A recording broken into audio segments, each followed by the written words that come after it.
What's up, everybody? Welcome back. We're happy to be back with you guys. Hope you enjoyed the Thanksgiving holidays with your family and friends.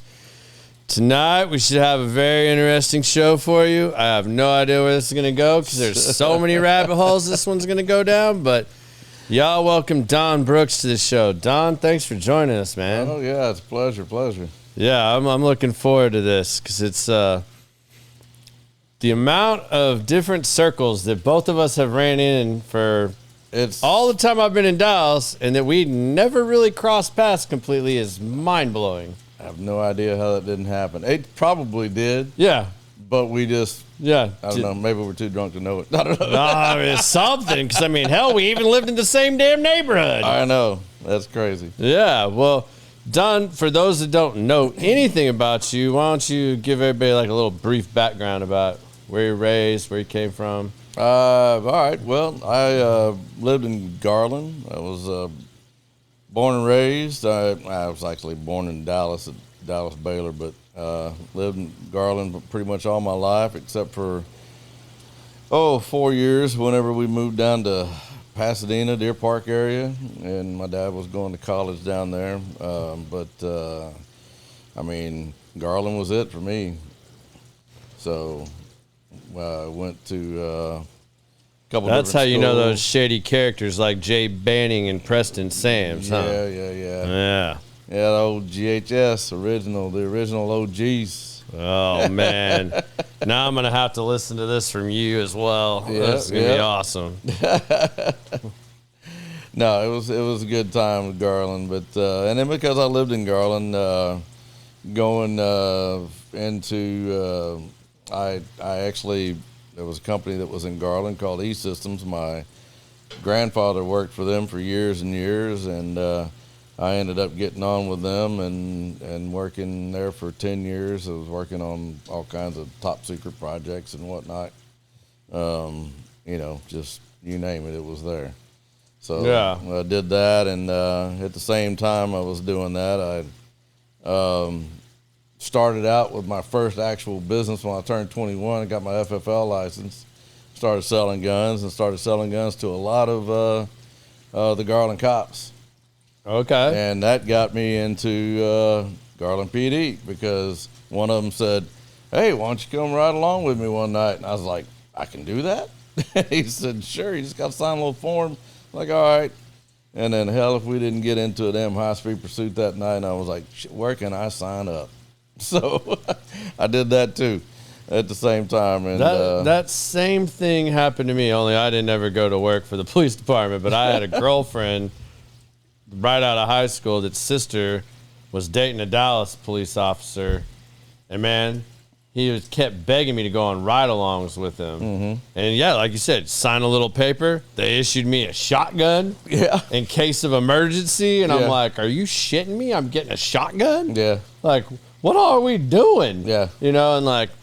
And we ended up in a high-speed chase through Deep Ellum, in the back streets. Yeah. And it was when they had those, I think they were Impalas, and they had the manifold issue that our car was catching on fire, and a 70s Corvette came racing up beside us while we're in a chase. Wow. And the guy's like, "Your car's on fire." And I'm like, you guys, that was when I knew I never wanted anything to do with working in law enforcement, because by the time they picked us up and got us back to station, it had to be about 3 o'clock in the morning, and I didn't get to go home till 9 or 10 o'clock that morning because of all the damn paperwork we had to fill out and sign off on and saying that we were all good. Yeah, there's just so much paperwork. I mean, especially with, stopping and pulling somebody in for DWI or whatever.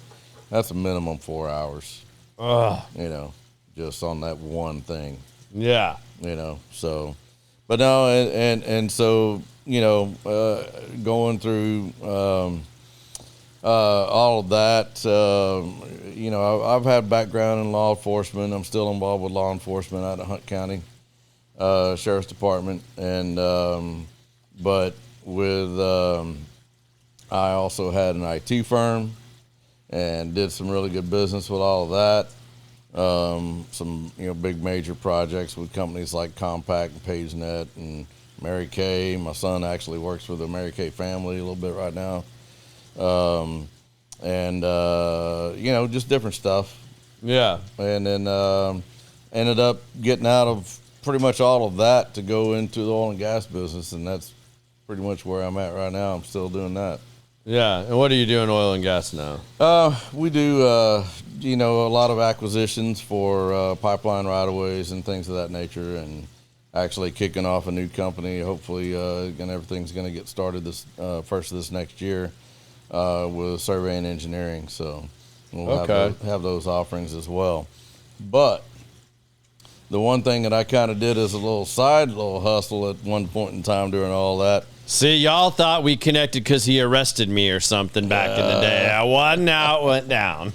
Yeah, well, so my dad back in the 60s was in the music business. Yeah. And he had a group and he had a label and the publishing company and all that. And so I said, you know what, that sounds fun. I want to kind of get into that or whatever. So I took over what he had still had out there. And then he introduced me to another guy that he was friends with named Rod Phelps, who actually had a management company and, did some stuff with publishing and whatnot. Yeah. And so I started working with him and then took that over and then created this other company called Mustang Agency, which we did a lot of touring, booking tours and whatnot nationwide. Got a couple of record deals out of the thing, got a publishing deal for one group over in Japan, just stuff like that. But it was really cool to be able to hang out with the crew, the Deep Ellum crew, and, all of those people. And I actually started a little thing one time. I think I told you about it with Chaz Knight. Yeah. And I wanted to take Deep Ellum out of Deep Ellum, the whole concept of going and seeing live shows with independent bands, and take it to North Dallas. So we got together and we started this thing called North Dallas Live, or Indie Live. And it lasted for a good few years and had a lot of fun with that. And I think it just, we just kind of got over it and moved on. So. What years was that? That was like early 2000s, right? Yeah, that was early 2000s and into, say, the 2006-ish or something like that. Yeah, I was gonna say that's right about when I remember Chaz doing all that. Yeah, because he wasn't with the Eagle anymore, and so but he was a face and a name that everybody knew. So yeah, for sure. That's why I went and got with him, and then got to be really good friends with Robert Miguel and Cindy Skull over at the Eagle, and we did a lot of stuff with them, doing a lot of side stage promotion and, doing some, if they were going to go out and do a remote somewhere and they needed some bands to play, or whatever, we'd all get that all hooked up. And then, so there was a lot of stuff on the Eagle when we did that. Omni Entertainment and 97.1 Eagle. Yeah, remind me, what were some of the bands you worked with? Some of the bands were like Within Chaos was one of the ones that I got the record deal for, and with Altered, and a band called Pistol Whippin' Ike, Crave. I mean, there was a bunch of Jeff Gomez bands. is a good friend of mine. So like, how we didn't cross paths? Because what was the club over off Northwest Highway, like, that had the big fountains and stuff? That Pistol Whippin' Ike did their like opening show there, like their first big show. It turned into Gas Monkey. Oh. But it used to be called something else in the early 2000s when they first built it. It was like this grand place, the big fountains. Right, what was that place? It was something live too, wasn't it? Yeah, I feel like it was. I can't remember the name of it. Somebody will. One of the music guys, I'm sure, will jump on here and tell us what we're too many long forgetting hard here. Yeah, I can't remember everything. Yeah, but yeah, no, it was a good time. Jeff and those guys were all good friends of mine. Brandon and all those guys, man. So yeah, for all y'all wondering how we actually connected, so I have a neighbor in my new neighborhood that invited me to a Friendsgiving and said, hey, I know this guy into bourbon and cigars, and you guys would probably really get along, and I know you're wanting to sell some bourbon and this and that. And I said, all right. I was like, I'm free. I think I can go by there. And I walk in and meet you, and then I walk out, and this is in my former neighborhood that I used to live in, that I lived in for 8 years, and we never crossed paths, although I used to walk my dog by your backyard because you're the only person that has a double lot and has like the biggest damn backyard in the entire neighborhood with this amazing back patio. And I was like, man, I really want something like that. Like, I really wish I could fit that in my backyard. Like, and I used to walk by and see it, and there was always tons of people on the weekend over there. And I'd walk by. But anyway, so we get introduced, and then I walk out onto your back patio, and I feel like I'm having a damn music reunion. I mean, I run into my good friend Howard Hancock's out there, and like, he's got his little son Miles with him. And I'm like, how in the hell did you get Howard this far north? I mean, I tried to get him meet me for lunch, and he's like, well, you got to come to Dallas. Yeah. That's like second or third time he's been there. I think it was the third time he's been there. But, yeah, he's so he, you know, he and Clint, of course, Clint. Yeah, so, and I missed Clint by like 5-10 minutes, I heard. Clint, the owner of Trees, you know, he was there, and both of them, you know, played in the band called Down Low. Yeah. And I actually kind of worked with them for a minute because I got them their first TV appearance on what used to be 33 and a Third back in the day when they would do music episodes. Which is really funny because that's when Howard and I actually became friends. Because I had gone to a few Download shows and was a huge fan, and I just happened to be down there, and he had told me about it, or he'd talked about that night at the show the weekend before, that they were going to be doing that, and was trying to get everybody down there. And I was one of the crazy people in the front going bonkers for them when they were, you know, 21, 22 years old. You know, for that show when they were down there on the news. And that's when Howard and I actually became really good friends. Yeah. I got them and a couple of other bands on that same series or whatever. One of them was a band called Hollow, and Brandon Barrett was no longer with us. Yeah, sad story, man. It's sad Brandon's no longer with us. Yeah, because literally a couple of weeks before that happened to him or whatever, he was at my house at one of my parties. Yeah. You know? So, but no, it's just, I went out actually the other night for the 20th anniversary for the Mad Mexican show at Trees. No, I wish I'd been in town. I saw that, and you'd even called me to see if I wanted to roll down there with you. I bet that was so awesome. Many people again that I haven't seen in forever. Billy Blair was there. I mean, just tons of people. So, and I walked actually into JR's bar over at Will Call first, and literally run into some girls that I know there, and they were like this. They came over and, you know, screaming at me, and they said, "No shit, we were just literally talking about you 5 minutes ago." And then here you walk in. Yeah. And I hadn't seen any of these people for probably, I don't know, 6, 7 years or something like that. Right. Yeah, it's crazy. It's a small world, man. It's is. such a reminder when you get down there in that atmosphere, and you kind of get distracted by it all and forget, because bands break up, bands move on, new bands form, and you go your certain path and they go their certain path, and you know it just when it all collides back together, it's really cool, man. Because I'd stayed so far out of the music scene after about 24, 25 that until about 10 years ago I really didn't get around it a lot again. But then when Matt Mossman from Edgewater passed, I knew all of them. I was real good friends with Courtney, his wife, and all those people. I knew Micah real well, and you know, had to go support that. And I ran into, man, there were so many people that turned up for Matt's memorial. That was an amazing show. I mean, guys I was that out hadn't of town when that happened, so I couldn't go. Guys that hadn't taken the stage in a decade, man, got up there and were singing Edgewater songs with the guys on Matt's behalf, man. I'm getting goosebumps just thinking about it, man. It was awesome. Good times. No, but it's It's been I don't know. I guess I've had a pretty fulfilled life. You know, been around. So what'd you start out wanting to do? I mean, because you've done so many different things. Like, how did you kind of find and get to where you are now? Like, Ultimately, I like running business, no matter what it is. yeah, serial entrepreneur. Yeah, and I have always had, I guess, to an extent, a good core group of people, you know, when I would go from one to another or whatever, even when I was, you know, in police work. If I left one department and went to another, I had people that would just quit and go where I was going, you know, literally. Yeah. I don't know. I've always, I guess, kind of been told that I've had a good leadership quality, but I try to stay in that realm, you know. But it's all about treating people right.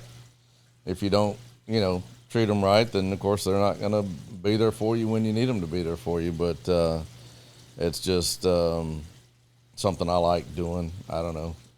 I'm kind of one of those guys. I would rather, you know, give than receive to an extent. You know. Yeah. Christmas time comes around. I just have fun watching everybody open up what I give them instead of me going, "Oh, what'd you get me?" You know. Yeah. If I get something, that's cool. If not, no big deal. I've got enough in my life right now. You know. Yeah. So, it's not like I want really for a whole lot. That's what my wife gets pissed off at me about because, well, I don't know what to buy you because you're always buying yourself something, you know. Yeah. You'd probably go with a gun or a good bottle of bourbon. I mean, yeah. I don't know what gun she would find you from what I've heard. I mean, I saw a little bit of your collection, but I mean, I'm pretty sure you could do a podcast episode every day from now till the end of next year and probably not touch on each piece. It's pretty close. Yeah. Yeah. No, and that's, you know, kind of one of the things that, you know, somebody's been, you know, or not somebody, but a few people have been pushing me to do is, you know, do something and do your own about what you like. Yeah. You know, and what is that? That's cigars, guns, and cocktails, you know. Yeah. So that's... Well, while we're at that point, before I forget, because some of my listeners will absolutely beat us up if we forget to talk about it. So as far as what we're drinking and what we're smoking tonight, I'm smoking a Principal Cochon Volant right now. Y'all have seen me have this one on here before. It's a very well-constructed cigar that I really enjoy. Don is smoking, and I don't remember which one of those, so Paco, forgive me if you're watching this. That's one of Paco's private collection cigars. That's one of the first 2 or 3 series he did. Yeah. If I remember correctly, because he didn't do many of the dark Maduro wrappers like that. I think that might even be the only one he did like that, at least the only one I've got. And then as far as what we're drinking, you had never had Harbinger before from Iron Root. Nope. You hadn't gone down the Iron Root hole yet, so Right. we've got that group pick there. I think you're currently drinking the 10-year. Templeton 10-year rye. Yep. That's good. It obviously doesn't suck. I mean, we're down to a little bit there. And then I also grabbed this Buzzard Roost straight rye whiskey. This is a barrel strength. So Nice. Don really prefers heat with a big flavor punch. So all 3 of those would fit that category if that's what you're into. But Yeah. 2 ryes and a bourbon. And then Biz, what are you smoking on over there tonight?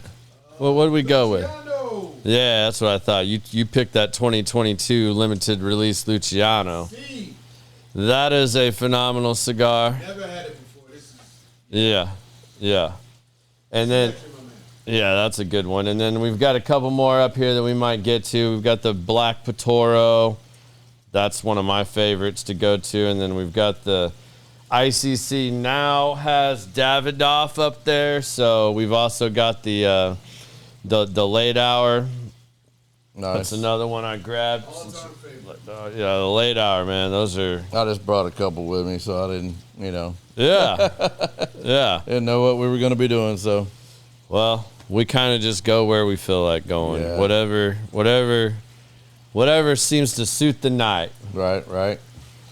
No, it's so you're in construction now, right? Mm-hmm. Okay. Yeah, I so- do multifamily construction. I'm with a GC company called Element Enterprises. Okay. We're a full service general contractor for multifamily. Okay. So we go in and rehab apartment complexes, take care of their general maintenance, all their upkeep, paint, carpentry, city inspections, lender inspections, you name it. Right. Well, I got a couple of buddies of mine. One of them basically can outfit pretty much any, commercial and or I'm guessing possibly multifamily with all their cabinetry and everything else. I mean, it's probably one of the largest in the United States. We definitely need to talk about that. I'm always down to have other good supplier-vendor relationships, and cabinetry is highly in demand, especially if somebody can produce and stay in a good price point and actually turn something over in a reasonable amount of time. You would like this dude. His name's Adam Sumrow, and he's a really cool dude. And then another buddy of mine, Troy Mata, he's doing a lot of furniture stuff. So Okay. yeah, they outfit everything with that.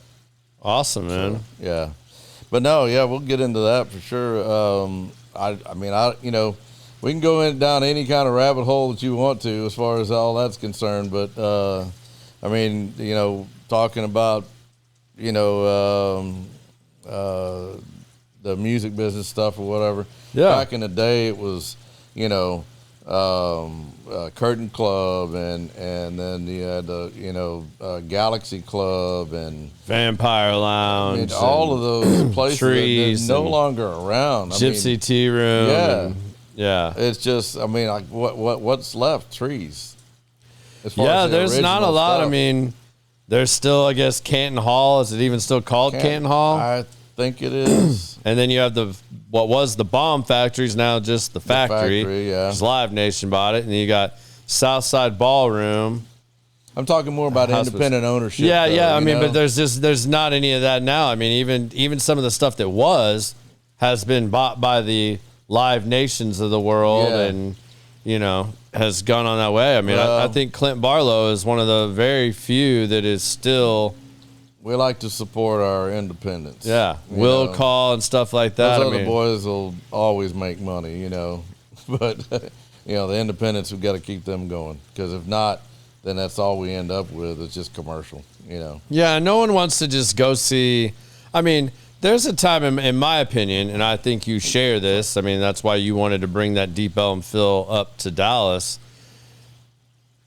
North Dallas, I should say, is, I mean, there's a time and a place where you want to go see the big band play in a big arena. Yeah. And you'll pay the $100 plus for a ticket and, go see the big show with all the theatrics and the fire and Yep. and everything else that's involved with that. But to me, what is way cooler than that is seeing either the up-and-coming band that's about to get big or the bigger band play one of these locally owned places Yeah. where it's a smaller, more intimate show. People talk about those shows forever. I mean, I remember when, I can't even remember if it was, I think it was 97.1 in the early 2000s. It was like 97 cents or whatever, or maybe it was 102.1. It was like $1 ticket. Yeah. It was a mystery band. Yeah. You'd have to go down there and it rotated between all those locally owned ones we were talking about, Clearview and Dada Yep. and Trees and all that. But it rotated and you had no idea who was coming in town. Yeah. And I mean, Nickelback before they blew up, like we saw Nickelback, we saw Smash Mouth, we saw Deftones. I mean, big ass bands, and something that, I mean, what did Clearview hold? Like maybe 400 people? Yeah, maybe.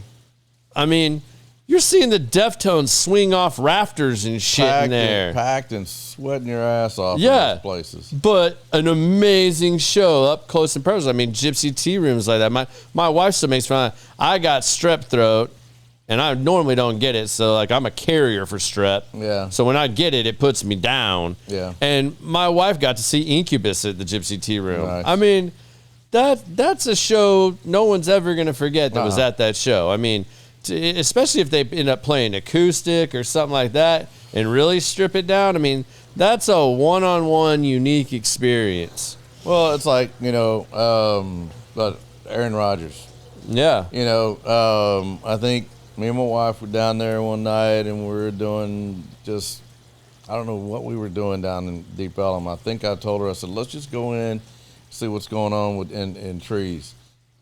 Walk in, and hell, if he's not the one playing at trees. Yeah. And Clint totally hooked us up, got to go up in the crow's nest and sit there and just watch the whole show, like front stage right there. It was just so awesome. Yeah. It was a really great night.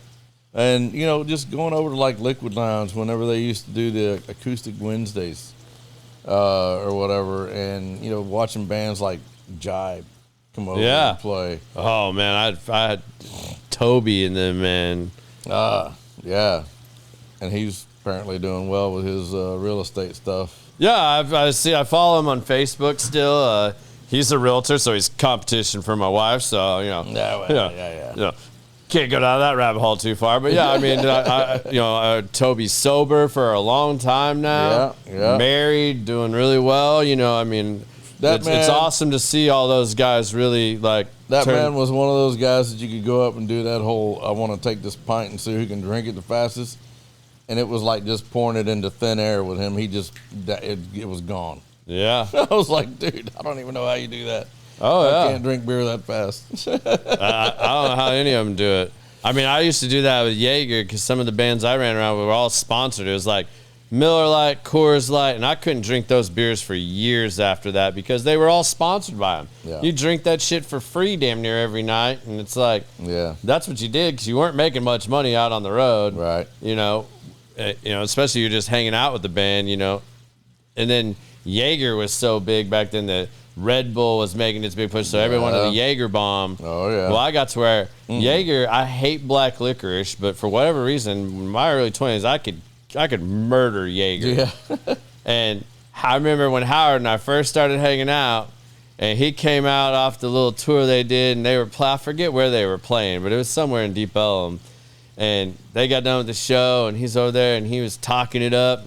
I said, you can't drink Jaeger. He's like, man, I am sponsored by Jaeger. Yeah, I yeah. said, cool. That means we're drinking for free. Let's do it. Get a bottle. Yeah. And me and Howard started just going back and forth. Howard tells a story. He ended up driving like 30 minutes the wrong direction going home and had to like pull over, take a nap, and then drive back because he was so gone. Yeah.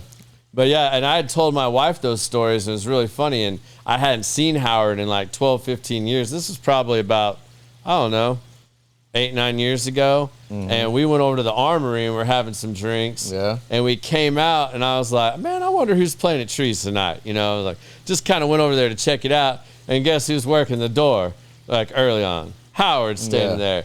And the first thing he said to me as we're walking up, before he ran over and like damn near tackled me, was, hey man, no fucking Jaeger. And he goes, well, I'll do one with you just because it's you. I was like, man, I don't really drink Jaeger much, but just because it's you, we're going to drink one Jaeger. Yeah. My wife just looks, she's like, you weren't lying. You and Howard had a Jaeger thing, huh? I said, yeah, we were known to hurt some Jaeger from time to time. Jaegers and what is it? Tawakas and oh my Oh, god. I still can't drink Tawaka. I can't either. I can't touch it anymore. Tawaka. Oh. Yeah. I But think yeah, I got allergic to it. Yeah, exactly. But I wish some of these, all these music stations are going by the wayside too now. I mean, we've lost most of that. We're losing most of the local venues. I really hope some of these people start pushing that back in with some of these music center areas that I see that are in development. I hope like Frisco has that new music center it's supposed to be getting developed. I hope Yeah. they start bringing it back because I think you need some will call places in other areas to bring back that music scene. Well, yeah, and it's not like they're dives. These are nice places, but in relation to some of the other bigger bars, they're not. They're just smaller. I don't know what you want to call it. Community bars, kind of to an extent. Yeah. And that community might not be the community that's right there. It's the community of friends that come around to that bar. Yeah, exactly. I mean, look at me, and you. If we go down there, we're taking a trip. Yeah. It's a $150 night for me if I want to just take an Uber down there and back. Exactly. But you get down to where we're at in this stage in life or whatever. That's what I'm doing. I'm not driving my. Yeah, it's a lot cheaper than a DWI. Yeah, for sure.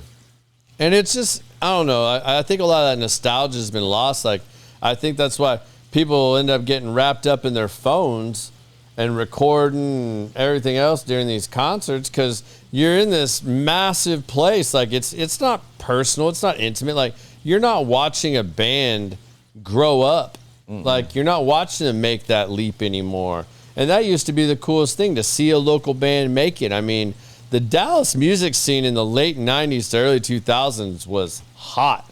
I mean, you had Edgewater that got signed by Creed's label. What was that, Wind Up? Or Turntable? Wind Up. Wind Up. I had it right the first time. But, I mean, you had all these different amazing bands. I mean, you had the Flicker Sticks. You had Dolly Braid. You had Hollow. Yeah. You had Ugly Mustard. I mean, yeah, Slow Roosevelt, the Toadies. Slow Rose coming back next year, I think. Yeah, I've heard some rumors, and I'm going to keep my mouth shut, but y'all are going to be excited. I mean, that's what's been cool lately, too, with the resurgence of vinyl. Yeah. A lot of these guys have gotten back together, even if it's for one show, to re-release whatever their best album was on vinyl. I mean, You've seen the Nixons come back around. They're doing it, and some of these bands are getting back together, and they're starting to tour again and stuff, which I think's awesome, man. I mean, I want to see a lot more of that. Oh, we got Vince Barnhill on here. Yeah, Vince is a good friend of mine. Vince's been on the show. Vince owned Universal Rehearsal. Okay. So he was all tied in with all that, and he's working on bringing Universal back and getting a space going again for these bands. Oh, wow. And he's even been helping a little bit over there with the Longhorn Ballroom. Okay. They renovated that and brought that back. Wow. So that classic venue. I haven't made it out there yet. I'm going to go see when next time Vince calls me and tells me there's somebody really good there, I'm going to have to go check it out. That's cool. Yeah. Vince said no moonshine. Yeah. We went hunting this weekend, and I brought him some moonshine, and I knew when I gave it to him, I was like, he's either going to really enjoy this and we're not going to see him in the morning hunt, or we're just not going to see Vince in the morning hunt. And we didn't see Vince for the morning hunt. That reminds me, I got some 7 gallons of stuff to put together. Yeah. Our apple pie moonshine. Yeah. Me and my mystery guy. Yeah, he loves it. It's good stuff. Yeah, we just do it with already pre-made liquors, but it turns out phenomenal. I mean, everybody that I've ever served it to likes it, and it was all a creation of my buddy Dirty Uncle Al. And me. We'd get together every Thanksgiving. He brings his family over, his mom and stepdad, and we have Thanksgiving, and then we get to working it up, and we make it, put together 7 gallons of it, and let it sit. Start serving it at our New Year's Eve party. There you go. Well, I actually have a good friend that he knows this Russian guy that is amazing at making all these flavored moonshines. Yeah. And they are legit, and they're not this like store-bought or you mix your own stuff, and he's got the peach and the apple pie. Problem is, to get the peach or the apple pie, you got to buy like a case and get like a mixture of everything. Yeah. So there's stuff you want, stuff you don't want. Yeah. And I always the cherry get those. stuff, I can't handle it. I don't know what it is about it. The cherry moonshine. The flavor on it just hits me wrong. I can't do that one. Yeah, I haven't had much cherry. Yeah. Most of the time, like he has the watermelon's real good, the peach is real good. Yep. He has a pear that's really good. That's the first one I ever had was straight out of a still peach moonshine. That shit kicked my ass. And yes, JP, I dyed my beard. It was getting way too gray in all the wrong places. But I think I did a pretty good job, don't you, JP? I just noticed it. I know. All of them are coming out the woodworks tonight. Yeah, I quit doing stuff to mine a while back. I just said, screw it. Let it go. You know, that's when I realized like how much I did remember being around you in some of these bands was when I saw some of the older pictures. Yeah. Because we both had the long hair and the Yeah. goatee. Yeah. And that's when it set in. And I was like, yep, think I remember seeing him. him. When he looked like Dante from Clerks.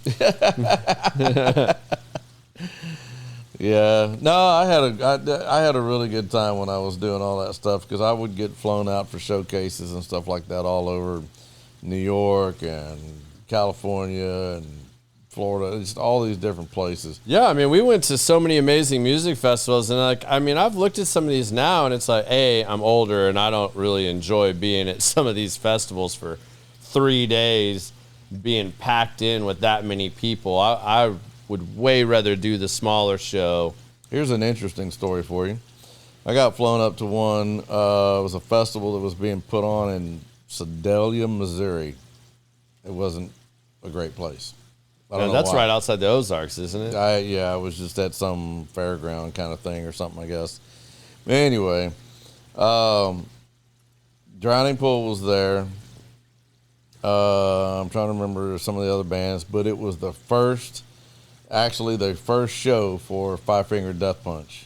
Oh, wow. Yeah, that's when I still haven't seen them live, and I really want to see them you live. got to see them live. They really are. Yeah, that's when I first met Ivan and became friends with him because he also, his previous band was called Motograder. And, of course, hard, heavy, you know. Yeah. And so he played first Motograder and then came back on the stage later and played, Five Finger Death Punch.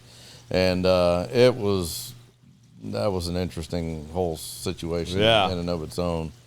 But, it was a good, just a lot of just good times. So another one was when I was dealing with this band, and I'm not even going to say the name of the band because they're no longer around. But I got brought out to Hollywood. I'm getting driven around by the guy who's the guitar player in the band. And we're driving around in a really nice Mercedes. And I'm like, dude, I know your band isn't making that much money. I know what we're booking you out at right now. I was like, so where did you get this?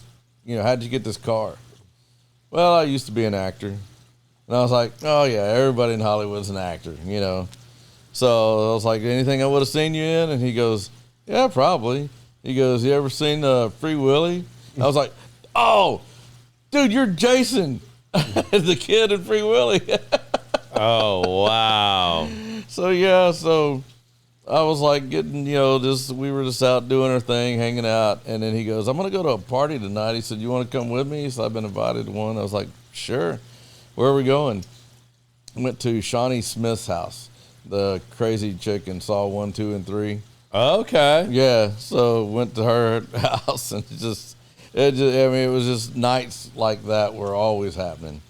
Going and hanging out on the patio of the Rainbow out there in Hollywood.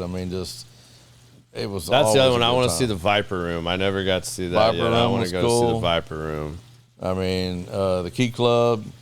I could go in the Key Club and get in a private booth and bottle service and all that kind of stuff. It's good time. I got to go to a lot of the festivals that I probably wouldn't have. Like Voodoo and stuff like that. Like I saw Voodoo when like Snoop and Tool and Pearl Jam and all these different bands were playing there. Like big Aerosmith, there was a lot of crazy bands that played in the early 2000s at festivals. But the lineups just to me haven't been as strong in a lot of those. Now you got like Rocklahoma that's gotten way bigger, and we used to always go to Memphis in May. Yeah. And Memphis in May was an amazing thing. I'm not a big fan of Memphis. Beale Street is like one of the dirtiest places. Everybody talks about New Orleans being dirty. Yeah, I know. Beale Street can beat that up and down the dirty tree. Yep. Yeah, well, one of my agents, whenever I had my booking agency or whatever, was a guy named Chris Jones, goes by Roach. But he was the one who was taking care of booking pretty much and managing the New Daisy on Beale Street. Didn't you have some connections with like Pimpedelic too? Yeah. I was managing them on the very end of their career. When they were basically. full blown fucking crazy. Yes, straight up.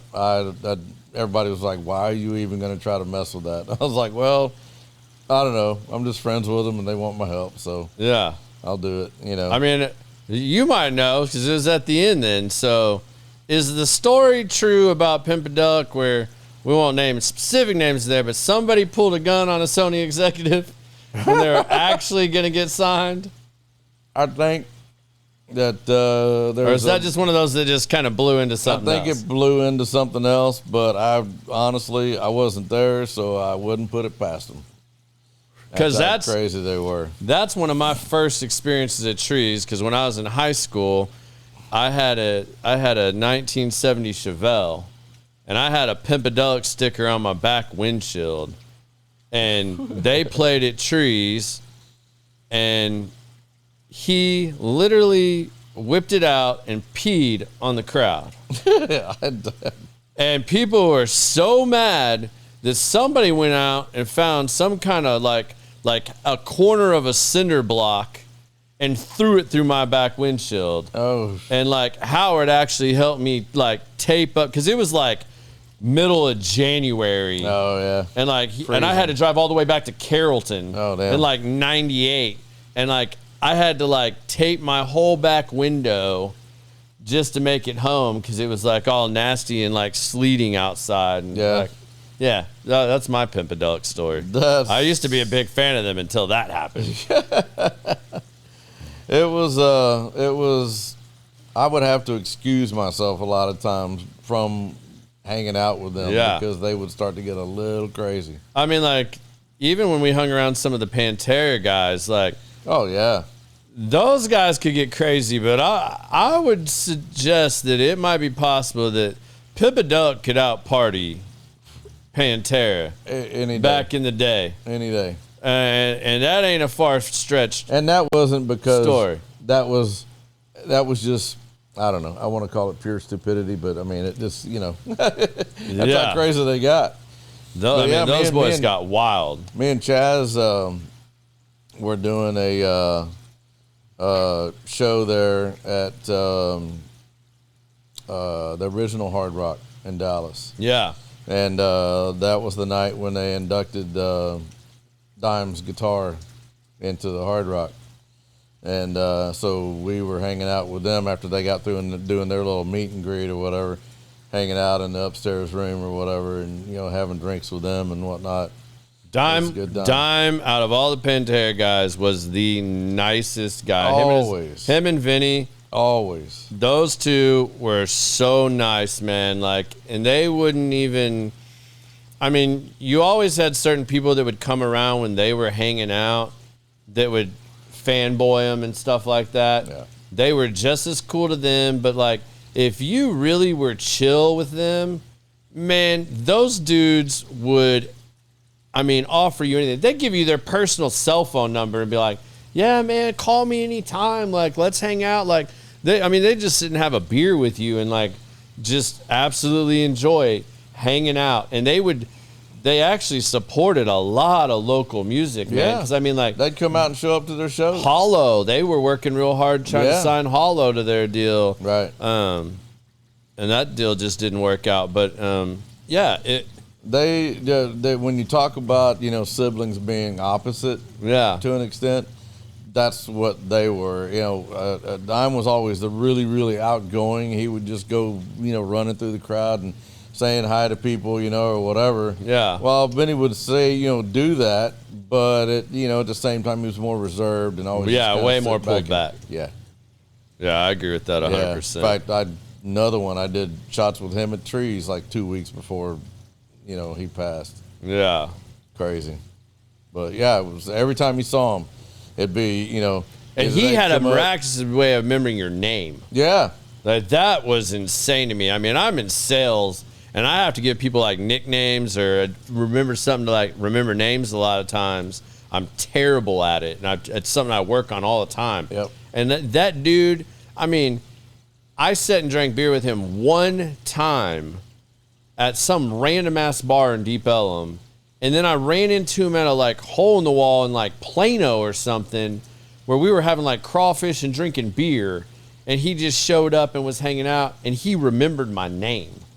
Here's a crazy Like, one. that was wild. Like, the thousands of people that dude ran into. Here's a crazy one for you. I don't know if he really remembered my name, but I'm out at an award show, a music award show out in Hollywood, and I was sitting back, and I knew that one of the presenters was Corey Feldman, and I was like, got to try to get meet up with him again. I actually was hanging out with him after one of the crazy shows that he put on with his little group that he tried to come out and do music with or whatever at the Galaxy Club. Closed it down, and then afterwards we hung out and had drinks, partied and, went here and there or whatever. And then I ran into him, and after the award show, where everybody's just kind of hanging out, and doing a little meet and greet, or whatever type deal.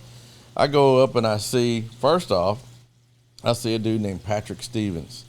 I don't know if you know who Patrick Stevens is. But Patrick Stevens always did crazy motorcycle stunts. Okay. He could get on a cafe racer and just pop it up and ride a wheelie in a 5-foot circle. I mean, he just balanced that bike and do all kinds of crazy stuff. Anyway, apparently he got to be friends with him, and he was out there with him. So I ran into Patrick. I'm like, what the hell are you doing here?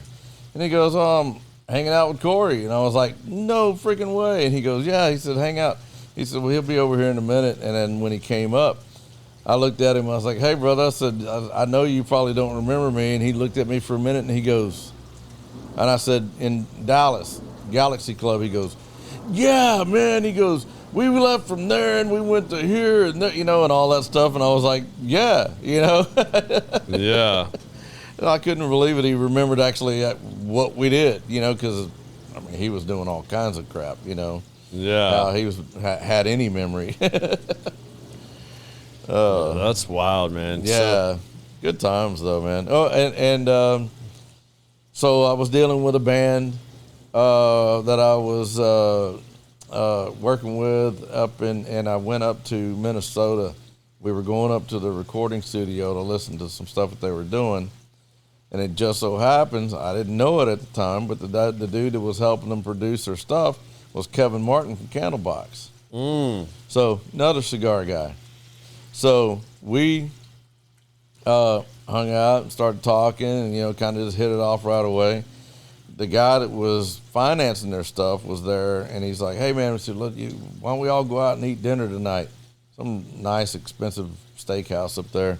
It's called Ray's or Roy's or something. I don't know.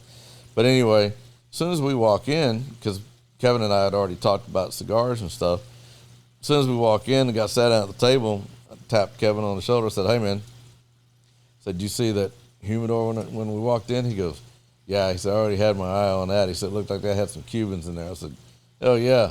He said, so let's get one after we're done.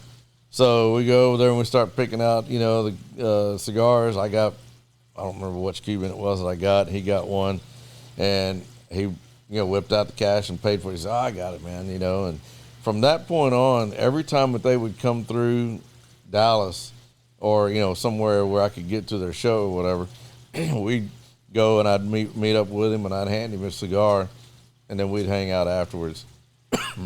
So I took him and his a couple of his band members or whatever to Lower Greenville one night and just popping around all the different bars and whatnot. Yeah, I heard that. I never got to meet them. I heard they're really nice guys. One of my really good friends nice growing guys. up, she did a lot of work with them.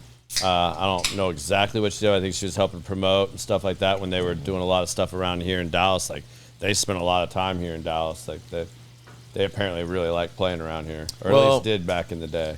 They got a little bit of family here. I was friends also with his, and I still am, with his cousin Lisa Martin, and so he would come in, and then whenever they would have a show, she'd bring, I guess, her dad or her uncle or somebody that was related, and Yeah. bring them out to the show. But yeah, always just a really good time. All right, I was with all supposed to that. ask you if you know Warren Garza. Yeah. That's Paul Beckingham asking. He's a good friend of mine. Okay. Yeah. Paul actually wrote the intro that plays on our podcast. Oh, nice. And recorded that for us. Nice. Yep. He's a great I know dude. Warren. Yep. There are a lot of I don't know. There's just so many people that I've met out of Deep Ellum that are down now. Either they're doing something different or Yeah. whatever, but you still see them every now and then.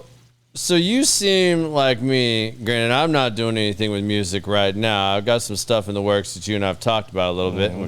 We might even team up here a little bit on this, maybe, hopefully. But music seems to be like a backbone, like passion of yours It is. that you really is a part of your life.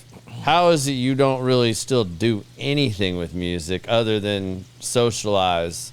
Just because once it got to the point to where basically the internet killed record deals, Yeah. I just said, look, there's just unless you've got a ton of money behind you, you're not going to make it in this business. So I just wasn't making enough money Okay. to, I guess, move ahead on what I wanted to do and where I wanted to be. So that's whenever I kind of just, bailed out of it and focused more on this oil and gas. And, of course, that's why I kind of got where I've got right now because that paid for it, Yeah. I got you. Yeah, but again, I still have a love for it. Even Chris up and Roach up in Memphis, he hits me up all the time because he's still heavily involved with it. And he says, I don't trust but two people when it comes to being able to advise me in anything when it comes to, contracts or, anything like that in this industry or just advice. And, so I get a ton of that. I get a ton of people coming to me for advice for different things because I've kind of had a pretty storied life, in different arenas. Yeah. And so I don't sit back and just do and stay in one little pocket. Like I'm not somebody that just went out and started working as a plumber and that's all I've done all my life is being a plumber.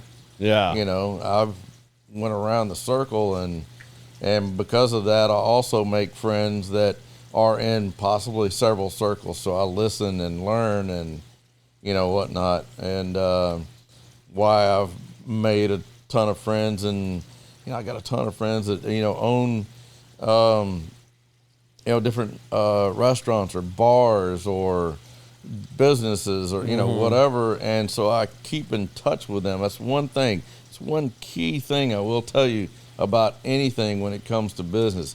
Don't ever lose connection with anybody that you've made connections with that has a solid base.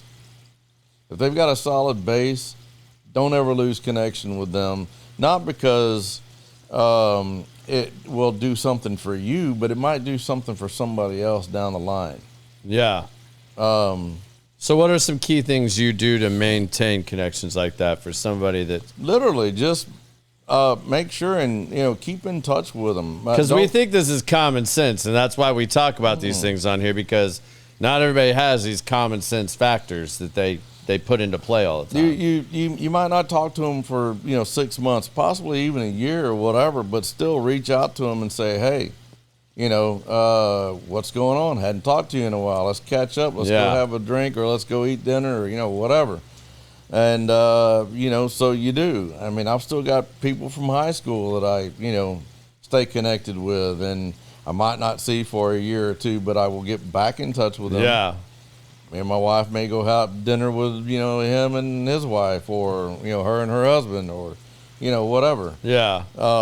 Because, I'll, give you for instance on some of this stuff, like my son, my youngest son, was working at one restaurant, and, he was a manager there, and it was doing really good and making good money for, somebody who was 17 at the time. Yeah. And then he turned 18, and then, he was like, it's time for me to move on, whatever. And he was like, Dad, I know you know a lot of people.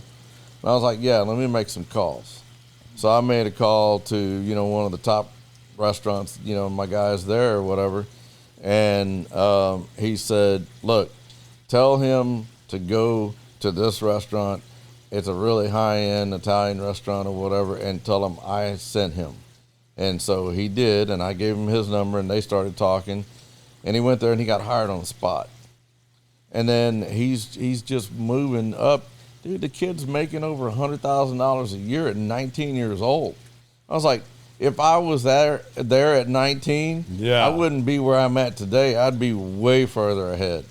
Yeah. Because you got to just keep that good head on your shoulders and make sure that you have a plan. Put together a 5-year, a 10-year plan, hell, a 2-year plan, but have some kind of plan on where you're going to, and not just here's what I'd like to do. Put together the steps to get there. Yeah. So it's not about just, again, coming up with a pipe dream and say, I'd like to do this one day. No, we've talked about that several times on here, whether it is entrepreneurs, business owners, special forces guys. A lot of the special forces guys, like their big thing is take the shot and don't quit. To sum it up real briefly there. But I think that's a key factor, is that you make a plan, identify what has to be done to do that, and then have the discipline to do those things. Because it might not happen on the timeline that you think it's going to happen. Right. But day in and day out, the ones that are successful have the discipline to do those things, and then they just don't quit. I've just seen so many people that there's the two different types. You got the ones that'll sit there and keep playing at it, but they don't do anything to try to get further. And even just in the music business, let's say, these guys are going out and playing, and this, that, and the other, and all they do is just try to get to the next show and get by, whatever. They're not out there promoting themselves. Yeah. They think that online, stuff is going to be able to do it for them. All I got to do is just post it out there, and everything's just going to do it by itself. Yeah. You might get lucky, Yeah. but probably not. Probably not. So let's try to make connections to other people or whatever, other things that might help you get there. If you get to somebody that's really popular on there and they love you, guess what? They're going to post out about you, and then the next thing you know, you're blowing up. Yeah. But let's talk back in the day. Back in the day, you remember being out like on patio, a curtain club, or trees or something like that, and there's your bands out there just handing out flyers. Here, man, come see our next show. Flyers, stickers. But then all of a sudden, the internet stuff. Yeah, MySpace comes along. Yeah, MySpace and all that, and they thought all I got to do is just put it out there, and then people will come and see it and they'll like it. And everybody got lazy and just quit doing all that stuff. And I was like, you're not going to get anywhere if you don't go out and work that crowd. I'm going to give you for instance, in a different type of business. Go to some place like Javier's. Okay. Go to Javier's, and Javier is there all the time, working and walking around. I mean, he's the owner. He don't have to do that.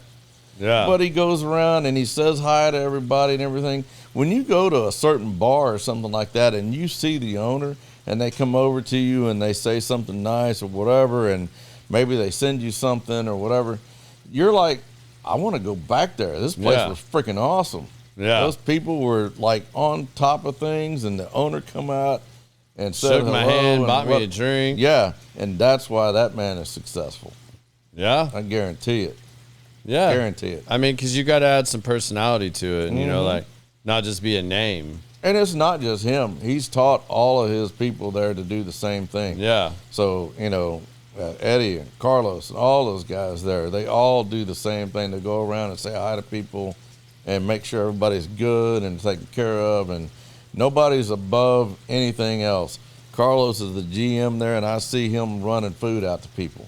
I'm like, he doesn't have to do that, but it's what you do if you want to get the job done. Well, it also seems like you don't look at roadblocks or stumbling blocks the same as a lot of people. No. That, like, you're not afraid to change course or to pursue another passion. You make moves to continue doing the things you want to do. Have you always had that mentality, or is that something you taught yourself? Is that, Yeah, I mean, I think it's something. I mean, I learned a lot of that stuff from my dad. I think when it comes to just pursuing something that you want to do. I watch, again, like these other people who are doing these different things. And I'm like, that's the kind of guy I want to be. I want to be somebody who you want to come back and see. Or let's put it like this, where, people want to come back and work for me because I've treated them right. yeah. That's not about, don't come up and work for me and then, because something ends and I don't have a job for you right now or whatever, and then tell me to, F off, it's not the way to go, Right. So, because I believe me, you won't ever get anything from me again. Yeah. And I don't think it's just me. I mean, I think it's anybody, so I don't know. I just, I see something, and a lot of people are like, look, I'm good where I'm at. And if you're happy and you're good where you're at, then stay there, do that. But, when it comes to, people that I see that I know can do better and get more for themselves, then I'll push them. I'll say, look, dude, you gotta do it this way. You can't stay where you're at. Yeah.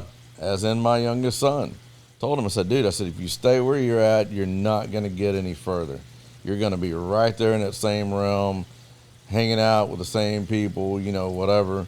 You need to step it up, hang out with a different, I don't want to say class of people, but in a different area where you can make different connections with people. You have to grow. Yeah, You have to put yourself in environments where you can grow. exactly. You can't stay around with the same, if none of your friends have ambitious goals and you're very ambitious, well, you're either going to adapt and change to them and let those go, or you've got to put yourself in other situations. Yeah, I mean, don't go try to, freaking sell surfboards in Montana.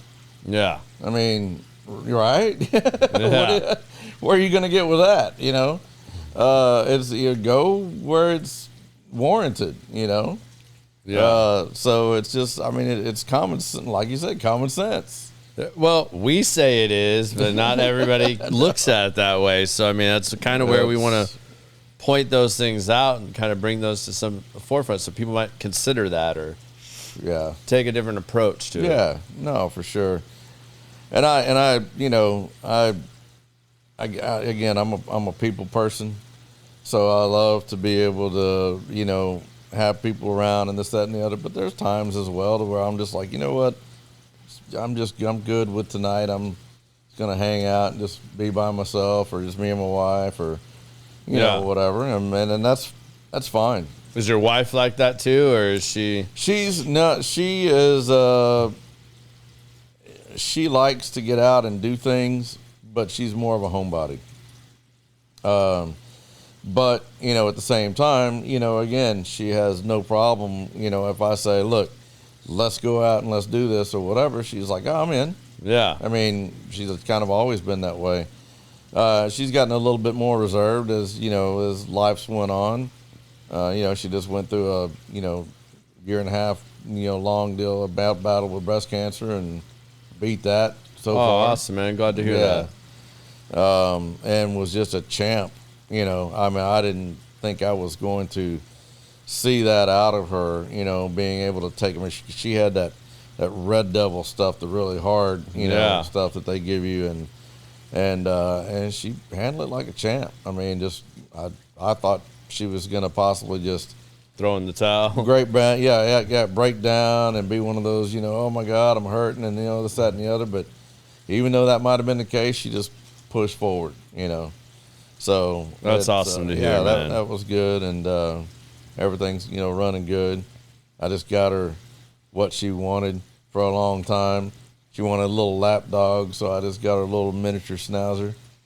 And Miniature schnauzers are awesome, man. I grew up. My first dog was a miniature schnauzer. 9 weeks old. They are full of personality. They're fun dogs. They live a long time. I love boxers, man. I got a boxer now, and I mean, the saddest part about having boxers is they are cancer machines. Yeah. And they have about an 8 to 10 year expectancy, man, and it's sad. And you watch them go from being balls to the wall from puppy to about 4 years old. Then they kind of calm down just a little bit. Yeah. And then after about 6 years, you watch they rapidly age really fast. And it's like, man, it's heartbreaking. Like, I don't know. I said this last time, and it lasted about 7 months. I'm sure my wife's going to correct me on that and be like, it lasted 4, but to go through that again, when Con passes, I don't know that I'll do that again. At least not for a long time, especially like I did last time, where I kind of went and filled that void real quickly there. Well, that just happened with me. I had a pit, and she lived, 15. I think it was 15 years, and they're not supposed to have but about a 10 to 12, lifetime expectancy, and was loved by everybody that would come over to our house because she was just the greatest dog. I mean, to the extent, he knows, he was there, Busy was there. She was my daughter because I had boys, So that girl, she would watch my every move. Yeah. She would just, my wife would say, whenever you would leave the house, she would go to the front window and just look out the window, just pine for you. Well, that's what Con does. I mean, if I go out of town, he won't eat.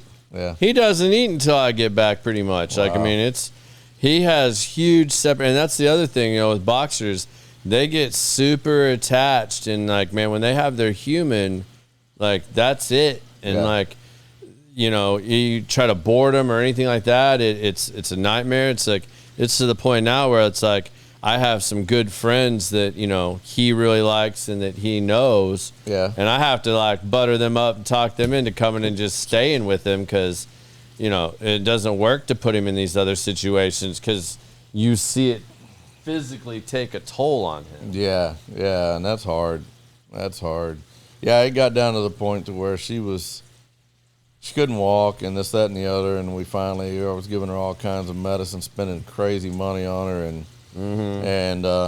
they said the only thing that we can do is give her a blood transfusion. That took about 2 or 3 days, and it actually took effect, and I was able to give her 6 more months of, pretty decent life where she was able to, get around and do whatever, and then it came back the next time. But when we took her back to the vet that next time, he said, I checked her stomach area and her liver, and she's full of cancer.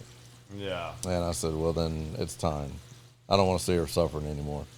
But, That's hey, man. the exact same decision I had to make with my last boxer. He went from being 95 pounds in a very short period of time and getting liver cancer. And Thank you. yeah, and he rapidly declined. I mean, in 3 months, he went down to being a 65-pound boxer. Yeah. Lost 30 pounds in like 3 months. I mean, I was literally watching him wither away. And when he hit 48 pounds, I mean, you could see every bone in his body. I was like, I asked the vet, I was like, hey, man, I've had the same vet since I was 16 years old that's taken care of every dog my family has owned. Mm-hmm. And he's one of the best vets around. It's going to be a sad day when he retires. I know we don't have much longer with Benford over in Carrollton. And he's a great guy, man. And we took him to these specialists and stuff like that. And they're like, well, you can try this, that. And Benford told me, he's like, listen, man, you ain't stopping this. Yeah. He's like, I ain't going to make you do all that because I know what's wrong with him. Yeah. I will prescribe you the stuff that can, but you're going to have to know when it's time. And Yeah. you're just going to make that decision. And I did it. I mean, it's sad. He had a bad day, and then I made the decision. I was like, all right, I'm going to keep him in. I called Benford and told him I'm going to take him in tomorrow. I said I want to have another night with him. And, man, I laid with him and slept with him all night and played with him all day. And he had a really good day. And then that next morning, I could tell, knew I made. And then that next morning, man, he was kind of chipper and back up. And I was like, man, am I making the right decision? Like, Right. And I'm like, but I was like, man, all I'm going to do is sit here and watch him continue to die. Yeah. Like, I want to put him out of his misery before. It's hard. It's man, it's one of the toughest things in the world. I had to turn in my man card because I balled all weekend. Oh, man, I'm telling you, there's nothing worse. I mean, Yeah. losing a family member like that, it's brutal. How do we get on such dark topics I all of don't a know, sudden, man? I don't know. We're But about I'm to have two guys over here crying. I and know. stuff. But I'm gonna take a break real quick. Yeah. No worries. Oh, my goodness. Biz, what's happening? Yeah, come on. Come jump out. I forget you didn't set up a mic over there today. I'm over here asking you questions and shit like I'm used to you having a mic.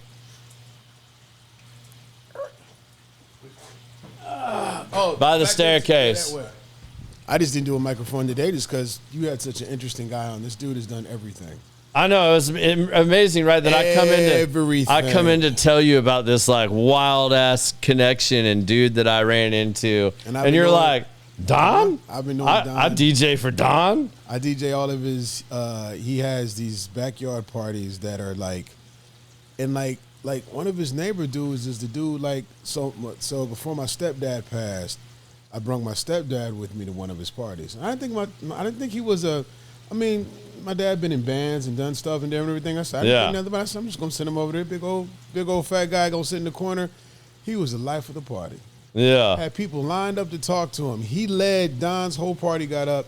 They did the Cupid Shuffle. Did this and did that. Man, Don's parties is off the chain. It's just like so. Every time I DJ at Don's parties, I bring my stepdad and my brother with me, and it is like everybody from the guy that's the We Got Him mortgage guy. You see the commercial? That's like his neighbor. Yeah. To these other guys in these bands you talking about. Yeah. This dude, you have a collection.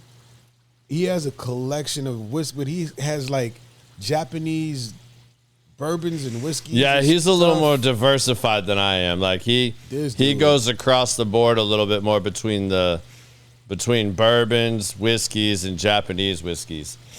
I don't personally. Japanese gets too much like sake and scotch for me. That's peated. I But don't yeah. know. I just know it was warm. I was happy, and I DJ'd an extra hour because of it. Yeah, That's all I remember. He got a free hour. You got a free hour because it was just but interesting guy, and as it pertains to our theme of common sense, it's like for somebody that's been in the music business, been in law enforcement, now is in oil, it's like damn, and those are all non-related, polar opposite. Have nothing to do with each other. And yet he he's just- been super successful in everything he does.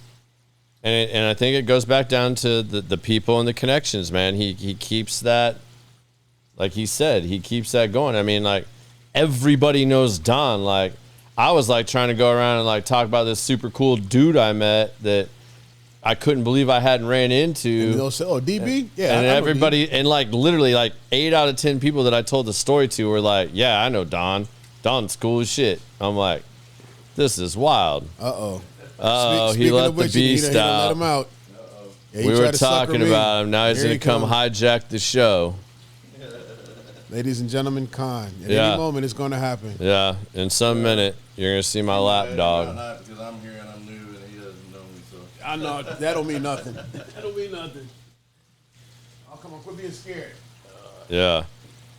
I don't know. He's real camera shy. You try to take a picture with him, and he'll duck, or he won't look at you. He'll keep me company over here. Yeah. Come on. What's up, man? No, but that's talking about busy. That's crazy, because we've I got him introduced to Derek, right? Yeah, and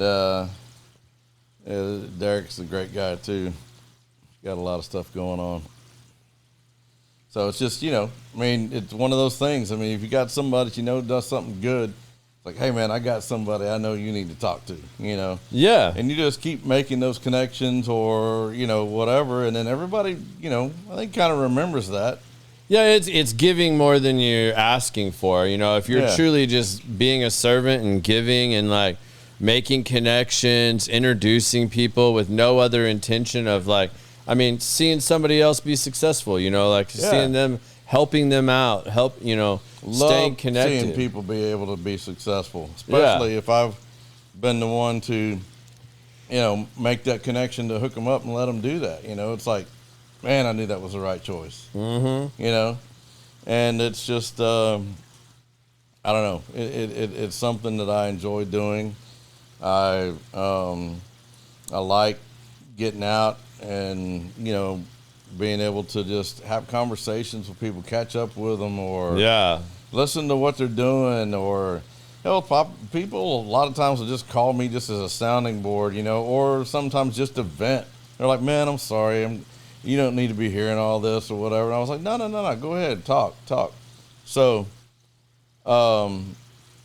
that's just kind of, where that all comes with. And weren't you a chaplain with the PD as well? Is that where that kind of ties in? That's where that ties in. So once I got out of law enforcement or whatever, I went out and got ordained. And I've, performed a couple of weddings. The first one actually was my oldest son. And then, but I wanted to do that so that I could stay connected with police and go out and get connected with their departments and, be their chaplain. And I told them, so look, I said, don't listen to the word chaplain as you might think it is. I said, I'm not going to sit here and Bible thump you. We're going to sit down, we're going to have a drink, we're going to have a cigar, whatever you want, and let's just talk. Let's let you get out your grievances, or if you've been in a shooting, or where you had to shoot somebody, let's get that out. So I don't want you feeling like, going down that rabbit hole and feeling bad to where you're going to end up harming yourself at some point in time, or thinking that it was just okay that you did that, remember that's a life that you took, no matter if it was warranted to an extent, let's just keep it, straight and level. So it's more of a counseling type situation, and that's where I'm at with Hunt County. Even though whenever I go out with them, I'm fully rigged out. I mean, I'm there to back them up on calls and whatever. So I'm there. If the sheriff calls me right now and says I need you, I'm gone. Yeah. So it's just it's worked out really good for me, and I mean I think that. Where that's at right now and how I got involved with that. I was actually out at a golf tournament for the North Texas Narcotics Officers Association. And my cousin was there. She's a dispatcher for Hunt County. And she was like, oh, you got to come talk to the sheriff. She said, we just lost our chaplain, and I think y'all would hit it off real well. And after a short 30, 45-minute interview with them or whatever, they were like, you're our guy. How do you think that's helped you, like, in your career and your personal life and your ability to work with and network with people? I think just the ability to sit and have the conversations of I got one here of just listening and again talking with people and actually having good conversations about what they're doing, listening to them intently on what that is, and not just, when you talk to people, sometimes they're just like, yeah. And it's just going in one ear and right out the other. Yeah. But I will sit back and ask more in-depth questions about what they just said, and go from there. And I think that's kind of what helps me, not only in that, but in business. Well, okay, let's just kind of take that back for a minute, and let's just say that a lot of times I'll take a large group of people out. Or there'll be a large group of people at my house or something like that. And I'll sit there and they'll just be listening to the conversations. Everybody else is sitting there just, blah, blah, blah, blah, blah. And I'm listening. And I'm going, okay, I need to get with him later on that. Because I'm hearing him say something, and it's probably something I need to talk to him about and make sure that, that gets resolved. Or, or whatever. And instead of being the one that's just sitting there talking, it's all about me. It's not about me. It's about you guys. It's why I have you here. Let's listen to what you got to say. Yeah. I don't know. I guess that's kind of where that comes That's a in. great lesson. I mean, that really is. I mean, that's very, very important to do. I mean, I know myself, I have to stop myself sometimes because I get caught up in that at work. I'm really good at doing that outside of work, but sometimes at work, I can get so caught up in what I'm doing that some of my guys that, work for me, my estimators and stuff like that, they come in and I catch myself doing that from time to time. I'm like, oh, all right, stop. Whatever's on the computer screen or whatnot, give them their attention. They've been out in the field, they're here, and I'm trying to be a lot better about that because it's something I catch myself doing even. Well, okay, so I'll give you another for instance on that. I was leading a really large team up in Ohio on a project for BP, and had 120 people or something like that. I had 14 counties that we were over, and a bunch of team leads that I put my top guys over. Yeah. And said, here's this, here's that. I had an office, I had my assistant, I had 2 attorneys sitting right outside my office. And I said, look, anytime that you guys want to come and talk about something that you got going on with your work, come talk to me. And so they would bring in their problems that they were having with either, a title project or whatever it may be. And I'm like, okay, look, go see so-and-so. Because I knew who had a particular, expertise in that certain area. I was like, go see so-and-so. And then they would go get with them, got taken care of, done. But if you don't know any of that stuff about those people, then what good does it do you, as somebody who's supposed to be the leader, And then when they do that kind of stuff, make sure and give them some accolades about it, even more so, take them out or do, whatever, just to make sure they know that was recognized, So just things like that. I think that that's just a good quality for anybody to have. Yeah. All right, we got Donna's chiming in here. I don't know who Terry Jones is, but I'm assuming you probably know who Terry Jones is. Terry Jones is the He's sheriff. the best thing that happened to Hunt County. He is. He is. He's a great man. He's really, I got him. I think I've taken him down the rabbit hole and got him on cigars a little bit. There you go. I took him in some cigars, and then now every time I go in and see him, he's like, man, you created a monster. Yeah. I mean, it's so great. I started out my cigar journey just being on vacation. I think that's where it happens for a lot of people. You end up somewhere in the Caribbean or South America, and you stop in port or something, and here you get this opportunity. I want to try this cigar. And by the way, Donna, hello, and appreciate everything you do over there. Yeah, Donna's a good person, man. Donna's been a long time friend. She's lived out that way for a long time. I mean, I'm assuming Donna still lives in the same area off the lake that her and Paige did. And yeah, I mean, as long as I can remember knowing, I mean, I knew Paige before I knew Donna. And I remember when they got that lake house out there, man, that was their life, man. That was their retreat. Like, Cool. they busted their ass in the multifamily industry, and like they had that little retreat out there, man, and they were fishing and living it up on the lake life, man. Make sure and go in and vote for him again. I'm pretty sure, based on her comments, she's definitely definitely in there for Mr. Jones. He is a great guy, and Buddy, the chief deputy over there, he's another great guy as well. All of them just seem like really great that I've been able to have the opportunity to meet and ride out with, and help do whatever they were doing at the time.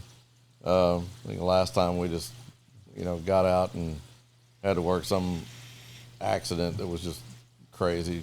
Somebody ran up in somebody else's backyard. Oh man, yeah, that's crazy. But how do you think that's changed with current times and stuff? I mean, what's your outlook on that now with the way everything's changing with all these social movements? And I feel for the guys now, I really do, because today's day and age with having cell phones and then them having to wear body cams and everything else, it's a different story when you go out there now, because the deputies and the officers, you almost can't do your job without having the feeling that you could possibly end up losing your job or possibly losing your life, because now you're going to get sent to prison over it, and all you were doing was trying to do your job and protect.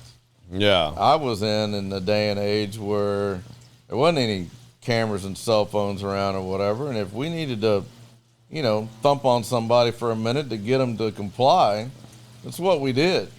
I do not get these people sitting there getting pulled over and wanting to argue with the fact that all they were getting pulled over for initially was just speeding.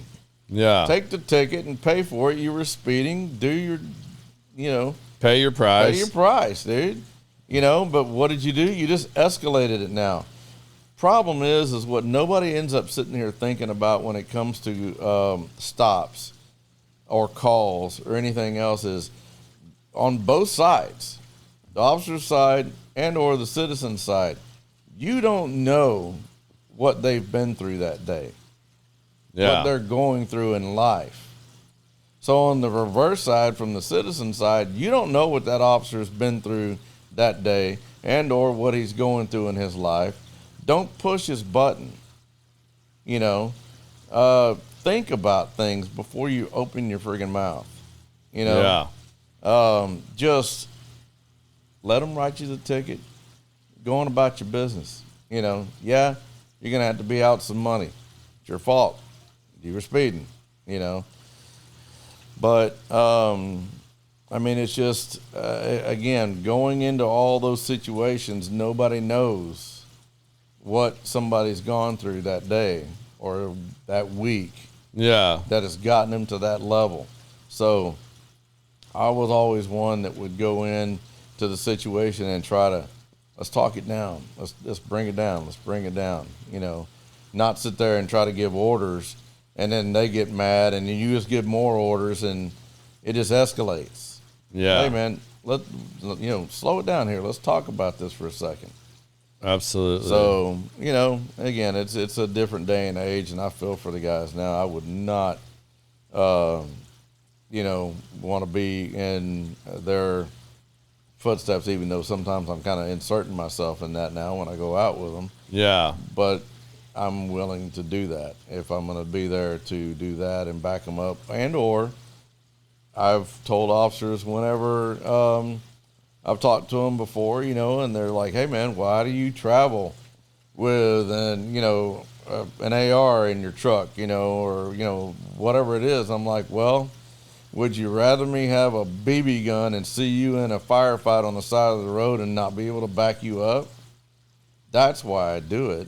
I don't do it because I'm trying to be Billy Badass and, I'm going to do this or do that. Yeah. I'm carrying it around because I might need to be able to defend you and or maybe another citizen that's just out there. I mean, they just had that crazy thing in Houston on the highway where that like convicted felon like is like risking his life and like actually going out and got out of his truck and is like dragging shot officers back behind his work truck and trailer, trying to get them out of harm's way and stuff like that. And that dude did not have a gun, a bulletproof vest, nothing. He's just out there trying to help. And I mean, you'd have thought he'd be the last person, being a convicted felon, having that label on him, anti-cop, whatever you probably would suspect him to be, or you would assume him to be. And yet this guy's out there.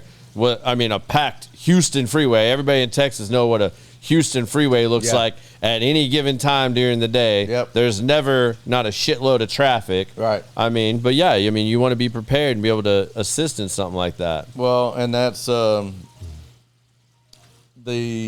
situation that it would be whenever I was like, man, I would be sometimes the only guy out, like out in Rains County at night.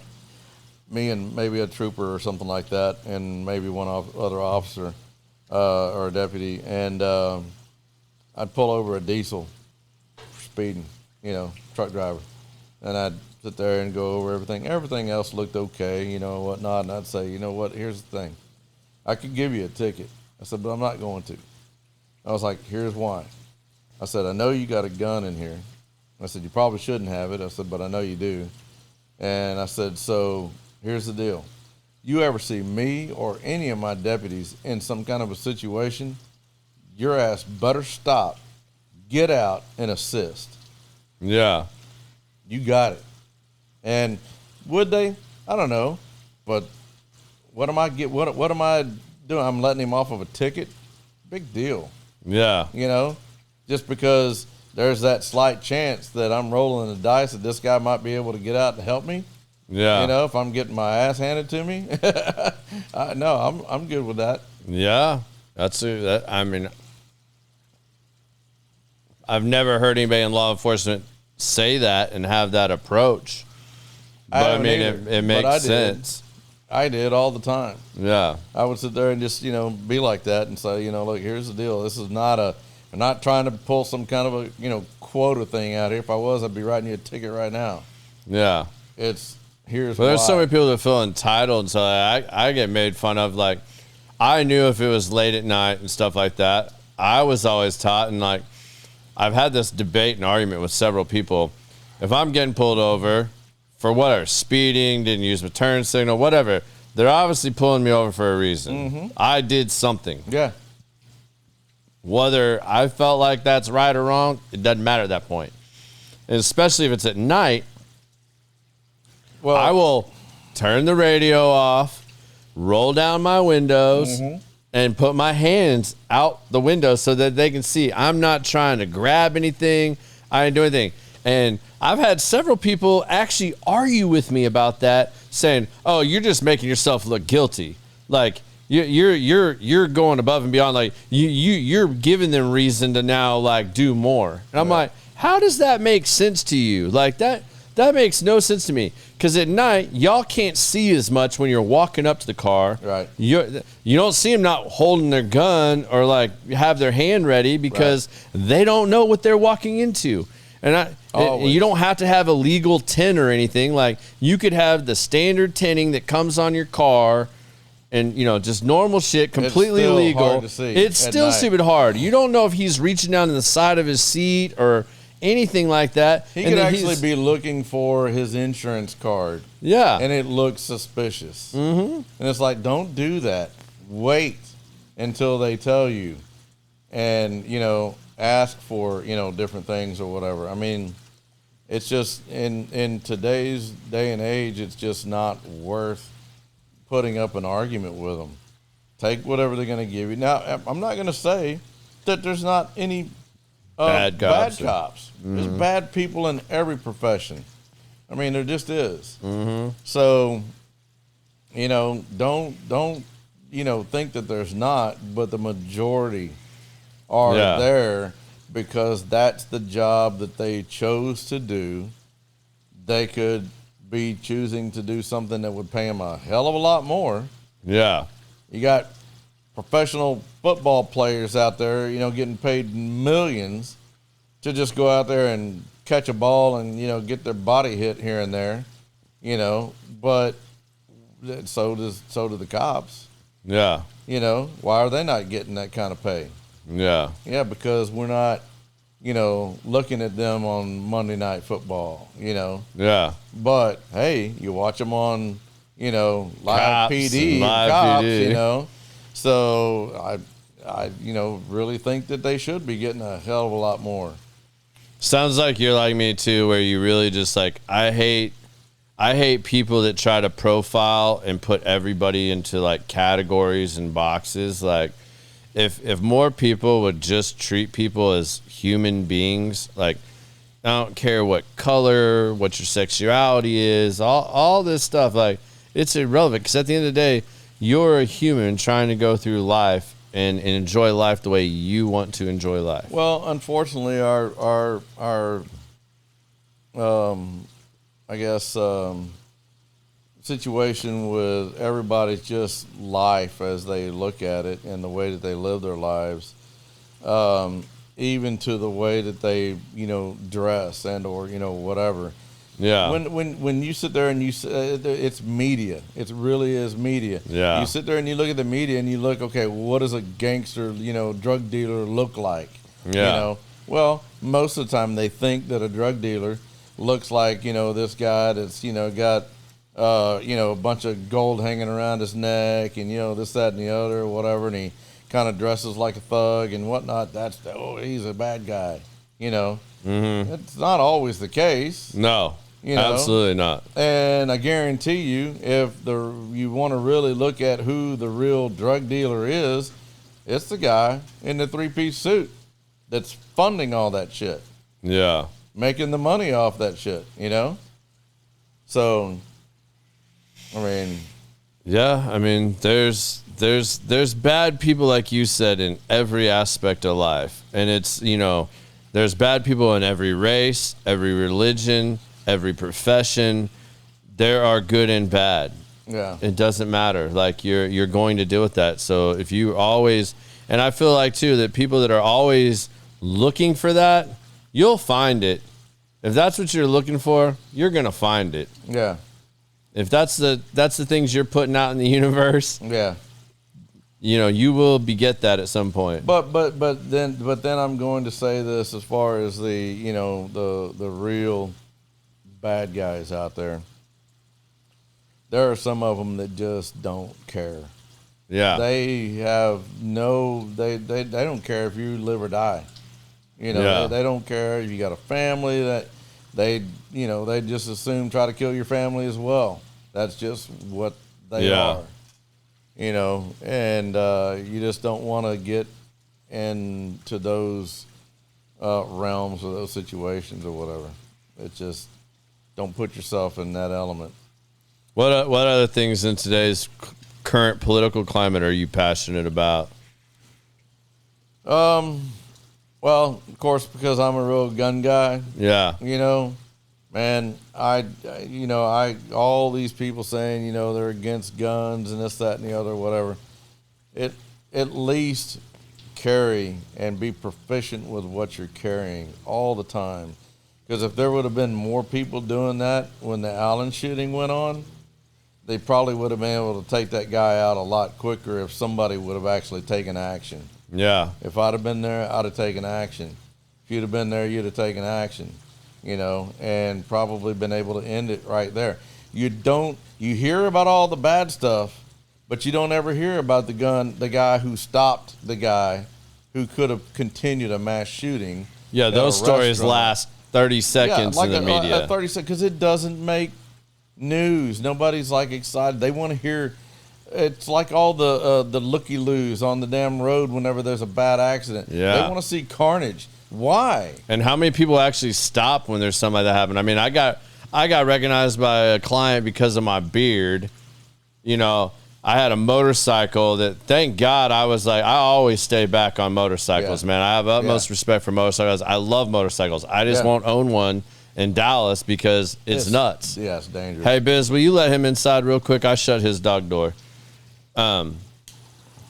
Yeah, it's, you know, most of these people, they're too busy in their own world. Like, I mean, this cat, like, slammed into the back of this car. Like, he was from out of town. He was riding his bike back home, had, like, a military backpack on him with his tools in it. He'd been doing a job here. It's rush hour on a Friday on the tollway, and the sun's coming in from the west, you know, like, blinding him. He's not, like, messing with his phone, but he has his phone on one of the mounts, right? Yep. He's looking because he can't, the glare all of a sudden, he went like this. I mean, I watched the guy. I was 20 yards behind him. He went like this. Traffic kept, you know, slowing down, and then it would come to a stop, and then it would go for it. He did it at the wrong time, man. Like, dude just had bad timing.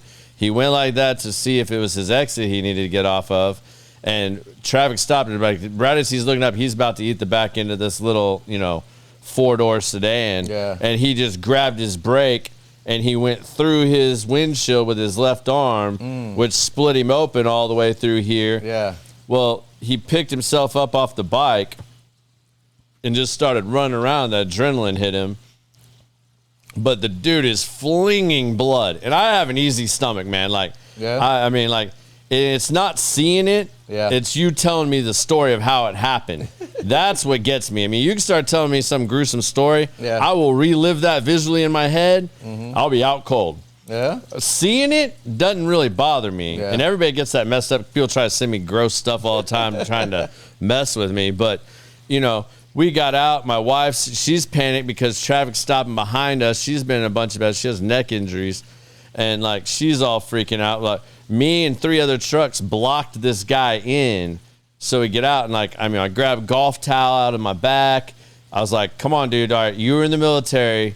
Get back to, like, basics here. Yeah. I need you to sit down. I know the pavement's hot, but, like, I need you to wrap your arm and get this thing wrapped. I was like, they've already called the ambulance and stuff. Like, Yeah. you're all right. Like, I don't think Get you're, like, something to use as a tourniquet. yeah. I was like, but you need to wrap that arm, man. Like, I mean, I don't know a lot about medical stuff, but, like, we need to get some pressure on that right now because you are flinging blood everywhere. Yeah. And one of the guys, luckily, had a cooler in the back, grabbed him water and stuff. But, I mean, how many people would have just, like, let traffic go and just keep on going and stuff like that? And then They cops do all get there the and it's time. like, Or they'll sit there and they'll take out their phone and start videoing the damn thing. yeah, Get out and freaking help the guy. yeah. You know? I mean, what the hell are you doing? You'd want somebody to do that if it was you or your kid or your Yeah. wife. I mean, I don't get people when it comes to all that kind of stuff. It just what's going through their head that they got to sit there and take the time to try to video this crap instead of stepping in and stopping it.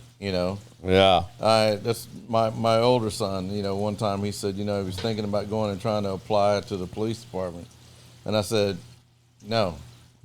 He looked at me and said, what do you mean no? I said, no. I said, what? Well, I said, let me just ask you a quick question. I said, have you ever been around your friends or something like that, and there's been a fight break out? I said, what'd you do? He said, I just moved out of the way. I said, really? You didn't get in and try to break it up? yeah, And he goes, well, no. I was like, well, then, yeah, number one, that's not what a cop does. He'll get in and he'll break it up. yeah, I said, also, too, I said, whenever it comes to blood and, you know, any kind of massive casualty, you know, type situation or whatever, I said, you faint at the sight of blood.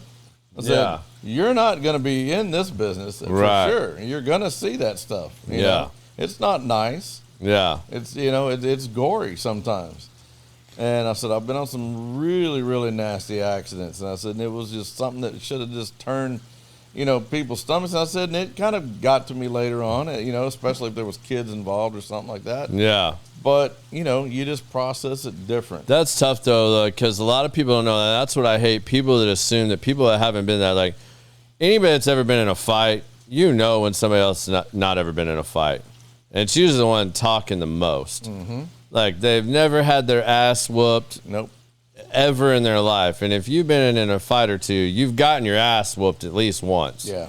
Like every single one of them. I don't care Yeah. if the baddest dude I mean, look at these UFC guys stuff. They have undefeated record. Eventually, you run into a dude that's just a little bit better than you, and he's going to whoop your ass. Somebody bigger and better. Yeah, there's always. And it amazes me at some of these people, and I'll say this, and I'm gonna paraphrase this much without throwing anybody in the bus, because there are certain people that will know what I'm talking about, and I don't want to bring that up too much. But it's like, I had a very good friend that is one of my best friends, and him and a girl that we worked with moved in together and shared an apartment. Mm-hmm. Her boyfriend got jealous about another coworker and came over and murdered her. I mean, like, stabbed her to death in the apartment. Damn. And he was in his room. This dude does not own a weapon. He had, like, authentic swords, basically. You know what I'm talking about? Like them big, heavy steel swords. Like, he actually had some of those. And it's like, her family and a lot of other people berated him. Like, once he heard what was going on and, like, heard everything, like, he went in, and the dude turned with the knife in his hand, had been stabbing her to death, and, like, turned the knife on him, and he turned around and called 911. And half the family, like, was blaming him that he could have done more. Yeah. It's like, wait a minute. Have you ever been in a situation? I mean, I know I haven't. I haven't walked in and seen somebody getting stabbed to death. No. And a dude holding a knife that's bigger than you, in better shape than you, whatever the situation is. How are you going to sit there and lay judgment on something like that if you've never been in that situation? You don't know how you're going to react to that. Mm-mm. You don't know until you've been in a firefight, a fight, whatever, or that situation. You don't know how you're going to react. Yeah. So to see people pass judgment and to, like, get on these keyboards and start typing all this shit when they see this stuff, you don't know. I mean, would you have really done anything differently? Would you have actually stepped up and done something? The majority of people, I'm going to say no. No, they wouldn't. They wouldn't. They're too wrapped up in themselves or worried about themselves that they wouldn't actually risk themselves to do something like that. Right. Well, it's the same thing. Like, my wife ripped my ass one year at PK that there was a boat with family and little kids, a newborn baby on the busiest day of the year on the lake, and this guy had a boat that was a $150,000 wakeboarding boat that he didn't know how it fully functioned and didn't even know where his backup battery was. I mean, this dude knew he had no business being like. He just bought a fancy boat so his 8-year-old could wakeboard behind a cool boat. And he took his whole family out on this and another family for the busiest day on the lake. Well, guess what? It took on too much water. He didn't have all his pumps on because this is a boat that's designed to take on water to make bigger wakes, and it pushes the water out. But then when it all started going down, this $150,000 boat is sinking. Mm-hmm. Well, we got up close enough to him, and I threw out a cooler, put my life jacket on, jumped in the water, and me and my brother-in-law jumped on there and started bailing out water, got the kids and the women off onto the boat. Yeah. The dad and the grandpa stayed on the boat. They refused to get off. They were being stubborn. Right. I was like, hey, we got this. Yeah. We bailed that water out, found his second battery, turned it on, got the bilge pumps working, got it out, towed him in, saved the boat and the whole damn family. I mean, I'm talking there were 3 little kids under the age of 8 and a newborn baby. Wow. 2 women, 2 men, and a grandfather on this boat. And like, so you just jumped into that water. I'm like, there were little kids, man. Yeah. Like, shit. Yeah. Like, I'm not going to watch some kid drown. No, like, no. Shit. Like, but I mean, this is when everybody's leaving the fireworks show. I mean, boats are flying by. I mean, like, it's chaotic. I mean, there's 4-foot swells in the middle of this lake. Sure. And this channel where everybody's going. But I mean, I just hate to see that. Like, people like start passing judgment and want to be keyboard warriors over here and start judging people and saying how they would have done it or why didn't he do this. You don't know. You've never been in that situation. Right. And if you had, I bet you just watched. Yeah. You maybe picked up the phone, but that's about it. Yeah. You didn't do anything. No. That's, even to this day from just being, in law enforcement or whatever, I'm sitting at a intersection and I scan all the time. I'm always scanning. Yeah. Just to see what's going Yeah, on. and watch the people around you. I'm the same way when I'm in a restaurant, a Yeah, bar. always. I know where to get out.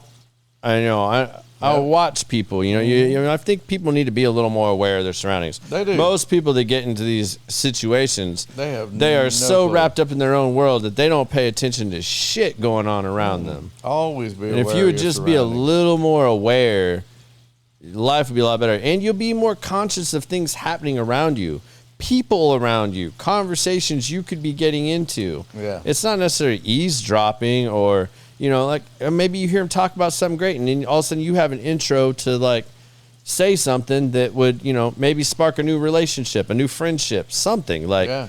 people just need to be a little more less. I've been in a situation Love where I've stuff. said something in a bar or whatever, and some guy, come up and he's like, or turn around and he's like, "What the hell did you just say?" And I'm Yeah. like, "What?" And he's like, "I'm like, no, bro." So I didn't say. And then he keeps coming at me. I'm like, "Dude, seriously, I didn't Yeah. say that.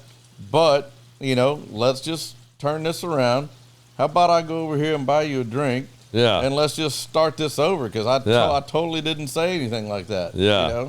Instead of escalating into you want to wanna get go? fight, you want to go. Yeah. I mean, why do I want to ruin my night like that? Yeah.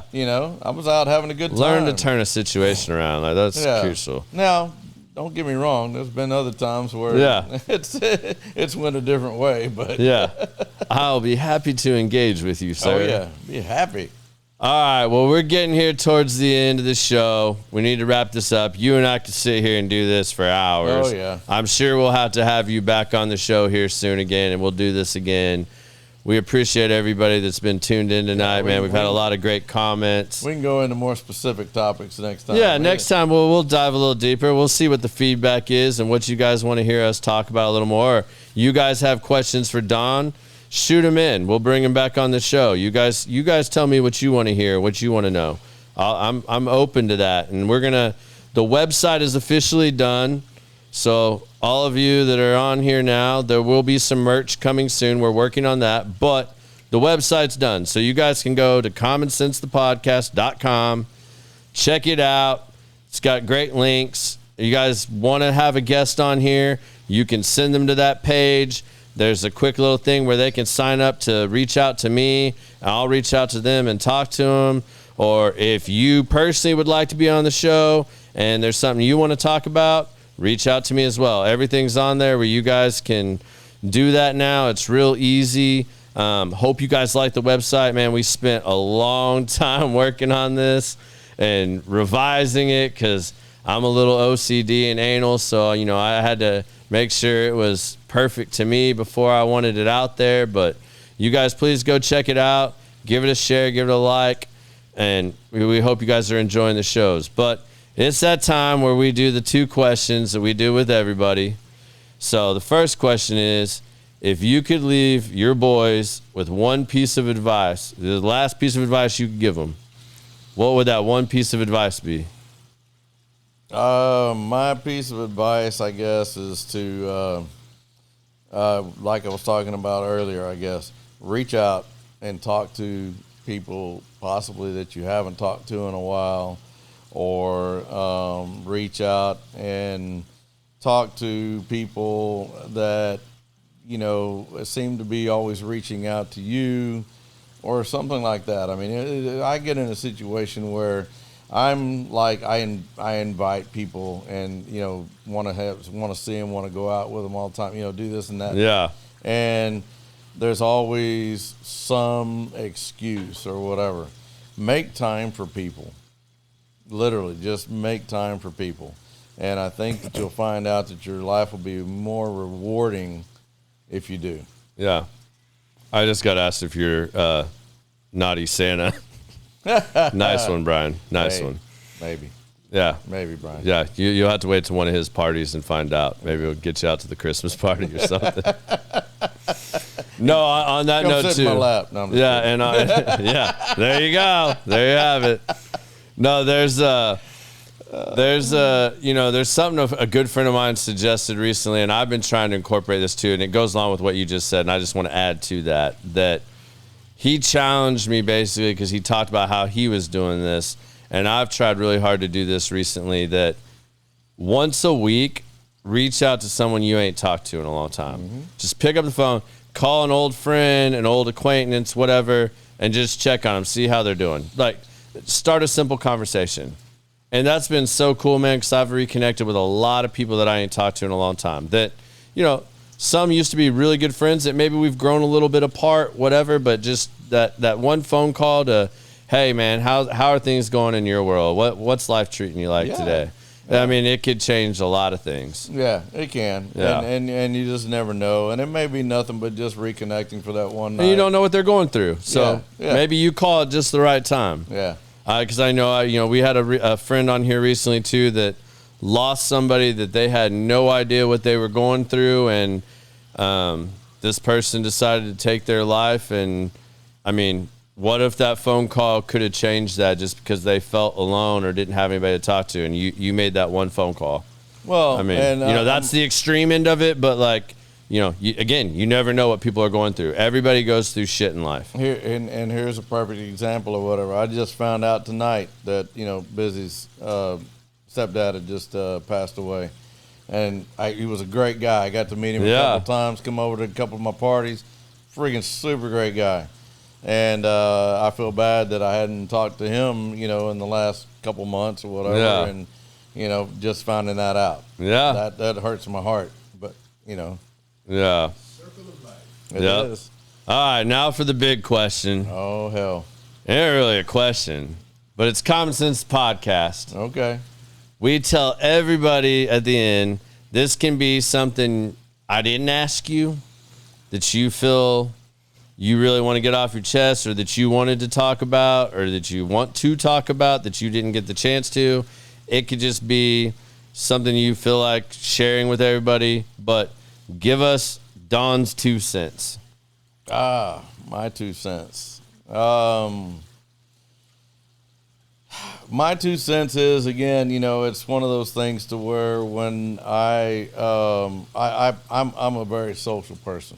Yeah. So whenever I want to get out and I want to, have a crowd, come with me or, whatever, these people that I have made connections with at these different places or whatever will bend over backwards a lot of times to accommodate me. Yeah. And so if you say you're going to be there, then, I get it. Some people have something that comes up, or whatever.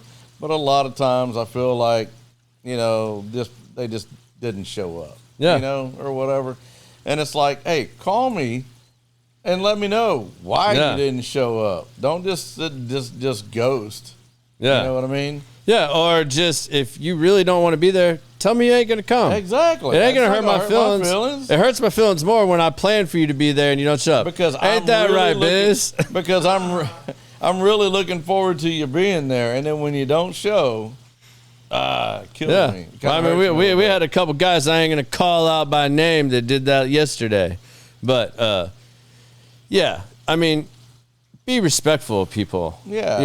It's not respectful to make commitments and not do what you say you're going to do. Biggest thing you do is do what you say you're going to do. Well, and it's not just that, but I mean, I'm normally one of these guys that always, if I'm invited to come somewhere, I'm supposed to be at a meeting somewhere, or this, that, and the other. Yeah. I'm always there way early. Yeah. Just because I don't want to have something come up, an accident or, whatever, and make me end up being late.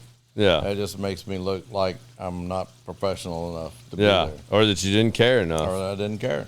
Yeah. And that sends a stronger message. It may have not been your intention, but that's the message you sent. That's it. But yeah, I mean, it's just, again, and then again, always just when you're in conversations, listen, don't just talk over people. Yeah. Well, Don, man, I want to thank you. You helped us out tonight because, I mean, this was last minute getting you out here. That's all right. I greatly appreciate you coming out, sitting down with us. It's good. Sharing all this knowledge. It's a pleasure to be here, and I'll be glad to come back again. And, as I say, on the flip side, if I start doing my thing or whatever, I'm going to have you on. Yeah, man, absolutely. I'd love to do it, man. I would love to get invited onto some other podcasts. I try to reach out to some of these other podcasters too, man. Like, I love doing it. I think it's fun. I think people learn a lot from it, and I'm happy to support it in any way I can, whether that's other people's shows or you want to come on this show again. Let me know. Reach out. Happy to have you guys on. Well, again, man, thank you. Yeah. Glad we've got to really connect now. Yeah, finally. Become good friends. And After freaking how many years? yeah, man. I mean, it's wild when you go down that rabbit hole, but like it's cool. I mean, I can't believe we never really crossed paths like that It's like to the extent I'm sure now. we were in the same exact place. But now we get to do the old man thing and reminisce about it. all that shit. That's So it. that's cool too. I love it. Well, but that's the thing, though.